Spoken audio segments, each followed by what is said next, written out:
Shalom and good morning X Level. How are you today? Oke, hari ini kita kembali lagi belajar tematik dengan tema organ gerak hewan dan manusia. Lalu kali ini kita akan bertemu di pertemuan di subtema kedua, manusia dan lingkungan, dengan pembelajaran 5 dan 6. Oke, teacher mau sapa dulu semuanya. Apakah semuanya dalam keadaan sehat? Ya, teacher Teti berharap kamu dalam keadaan sehat semuanya ya. Puji Tuhan. Oke, anak-anak teacher, sebelum kita memulai pembelajarannya, teacher mau ingatkan seluruh perlengkapan belajarnya sudah ada di dekatnya ya. Jangan ada yang masih jauh, bukunya, alat tulisnya, oke? Nah, tapi sebelum kita memulai pembelajaran, kita akan memulai dengan doa. Terima kasih Yesus, terima kasih Bapa atas kebaikan-Mu yang senantiasa hadir di sekitar kami, di sepanjang hidup kami. Tuhan Yesus, sebentar kami akan memulai pembelajaran kami, pelajaran tematik. Kiranya Tuhan menyertai kami serta memberkati kami, supaya kami dapat memahami pelajaran tematik kami hari ini. Tuhan, kami mau menyerahkan seluruh waktu dalam pembelajaran tematik ini ke dalam tangan-Mu. Di dalam nama anak-Mu Yesus Kristus kami berdoa dan mengucap syukur. Amin. Nah, anak-anak teacher, hari ini tujuan pembelajaran kita ada 4 ya. Yang pertama, yaitu menjelaskan manfaat otot dan sendi. Lalu yang kedua, membuat model sederhana organ gerak manusia. Nah, yang ketiga, membuat karangan tentang otot manusia berdasarkan ide pokok. Lalu yang keempat adalah membuat sampul buku berdasarkan desain yang disukai dan karangan yang dibuat. Nah, jadi hari ini pembelajaran kita ada 4 tujuan ya. Di pembelajaran pertama, kedua, ketiga, dan keempat, kamu sudah mengenal sistem rangkah manusia. Nah, sekarang kita akan belajar kembali mengenai rangka manusia. Rangka manusia merupakan alat gerak pasif karena hanya dapat digerakkan jika ada otot dan persendian. Lalu, otot adalah sebuah jaringan dalam tubuh manusia dan hewan yang berfungsi sebagai alat gerak aktif. Otot memungkinkan kita untuk bergerak dan berpindah tempat. Otot memiliki kemampuan berkontraksi. Lalu otot akan memendek saat berkontraksi dan memanjang saat relaksasi. Jika otot berkontraksi, tulang akan terangkat. Nah, jika sedang berelaksasi, tulang kembali ke tempat awalnya. Ada 3 tipe otot dalam tubuh manusia, yakni otot polos, otot jantung, dan otot rangka.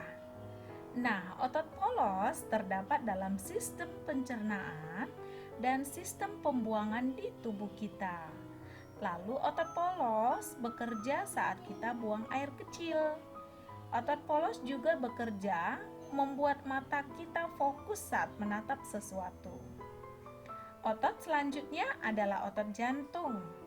Nah, kalau otot jantung hanya terdapat pada dinding jantung. Otot jantung bertugas memompah darah dan dikenal dengan ketahanannya akan kelelahan. Otot jantung bertugas mengatur detak jantung seumur hidup kita. Otot yang terakhir adalah otot rangka. Otot rangka dapat kita kendalikan. Misalnya, kaki kita tidak akan menendang bola jika kita memang tidak menginginkannya. Otot rangka bekerja sama dengan tulang untuk memberikan tubuh kita kekuatan untuk bergerak dan melakukan sesuatu. Nah, umumnya otot rangka menempel pada bagian ujung tulang. Ayo, anak-anak teacher pasti sudah tahu yang dimaksud di sini, yaitu daging kita ini. Ya, daging yang menempel pada tulang itulah yang dikatakan dengan otot. Otot rangka menempel dengan rangka berkat bantuan tendon. Nah, tendon merupakan penghubung antara rangka dan otot. Jadi anak-anak teacher, yang menjadi alat gerak aktif dalam tubuh manusia yaitu otot, bukan rangka ya. Rangka atau tulang adalah alat gerak pasif. Tempat pertemuan antara beberapa buah tulang disebut dengan sendi. Ada beberapa macam sendi, yaitu sendi putar, sendi peluru, sendi pelana, sendi geser, dan sendi engsel. Nah, anak-anak teacher bisa lihat pada gambar kamu di buku kamu, yaitu halaman 65 ya. Sendi putar contohnya pertemuan tulang leher dan tulang tengkorak. Lalu kalau dia sendi engsel, tuh contohnya adalah pertemuan tulang lengan, ya, lengan atas dan tulang hasta. Sendi ini hanya dapat digerakkan ke satu arah saja. Nah, tulang hasta sebelum gambar ini teacher sudah sajikan ya, yaitu yang berisikan dengan yang gambar lengan tadi. Nah, itu merupakan bagian dari tulang hasta ya. Kemudian ada sendi peluru, yaitu tempat pertemuan tulang berbentuk bola dan tulang berbentuk mangkuk. Sendi ini dapat bergerak ke semua arah, seperti antara tulang panggul dan tulang paha. Lalu kemudian ada sendi pelana. Sendi pelana ya, ini di pergelangan tangan kita nak ya. Contohnya terdapat di antara tulang telapak tangan dan tulang ibu jari. Sendi ini dapat digerakkan ke dua arah. Lalu yang terakhir yaitu sendi geser. Nah, ini terdapat di antara tulang-tulang pergelangan kaki. Gerakan sendi ini terbatas, yaitu hanya dapat menggeser. Kemudian anak-anak teacher, untuk dapat mengetahui lebih lanjut lagi mengenai otot manusia, ada pada teks halaman 66 ya. Nah, di situ kamu akan menemukan ide pokok masing-masing paragraf. Perhatikan nak perbedaan ide pokok dengan kalimat utama ya. Ide pokok itu lebih singkat ya. Jadi kalimat utama itu kalimat yang menjadi topik pembicaraan dan seluruh kalimatnya terdapat pada paragraf tersebut. Nah, jadi dia bisa lebih panjang. Lalu kalau ide pokok tadi teacher sudah katakan bahwasannya ide pokok itu lebih simpel ya. Berikut langkah-langkah membuat karangan. Yang pertama, kita menentukan tema atau topik. Lalu yang keduanya, kita akan menentukan judul. Setelah kita mengumpulkan judul, lalu yang ketiga mengumpulkan ide pokok. Nah, yang keempat mengumpulkan ide penjelasan. Lalu yang kelima yaitu mengembangkan kerangka karangan. Nah, kerangka karangan ini kita kembangkan dari pengembangan ide pokok menjadi kalimat utama serta pengembangan ide penjelasan menjadi kalimat penjelasan. Ya. Jadi kerangka karangan dibuat dari kalimat utama dan kalimat penjelas. Nah, jadi cukup jelas ya anak-anak. Kalimat utama berbeda dengan ide pokok. Kalimat penjelas juga berbeda dengan ide penjelas. Jadi kerangka karangan dibuat berdasarkan dari ide pokok, ide penjelas yang dikembangkan. Kemampuan kita tidak hanya membuat sebuah karya karangan saja loh. Kita juga bisa membuat sampul buku. Nah, sebelum kita mendesain sampul buku, kita harus mengetahui terlebih dahulu jenis desain yang akan kita pakai. Sebenarnya ada begitu banyak jenis desain dalam cover atau sampul majalah ya. Akan tetapi pada level anak teacher yaitu kelas 5 yang akan dibahas hanya 2 saja. Yang pertama yaitu desain sampul buku dengan dominasi warna tertentu seperti hitam, merah, putih.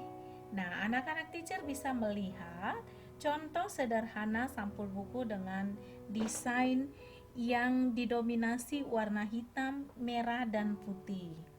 Lalu yang kedua ada desain sampul buku dengan pewarnaan yang mencolok.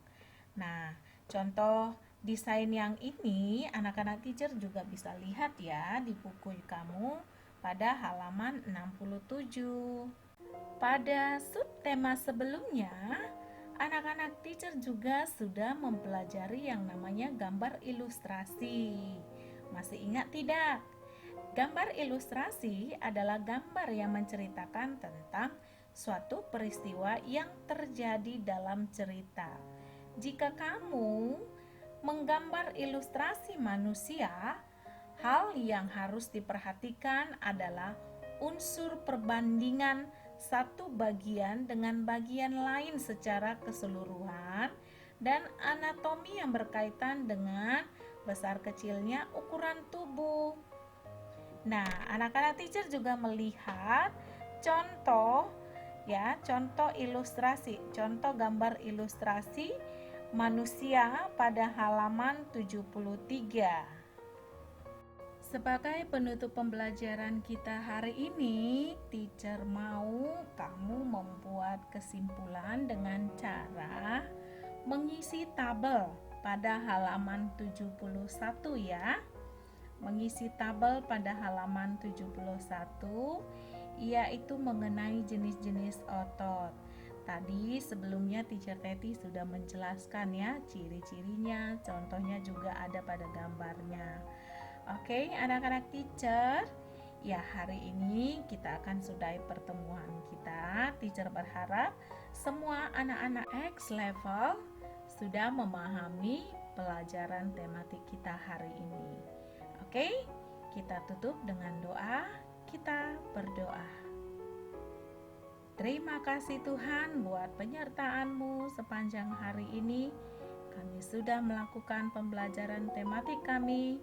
Dan sebentar lagi kami akan melanjutkan aktivitas kami. Tuhan kiranya senantiasa memberkati kami dan melindungi kami. Di dalam nama anakmu Yesus Kristus kami berdoa dan mengucap syukur. Amin. Oke anak-anak teacher, tetap semangat dan jaga kesehatan. Bye-bye, see you next time.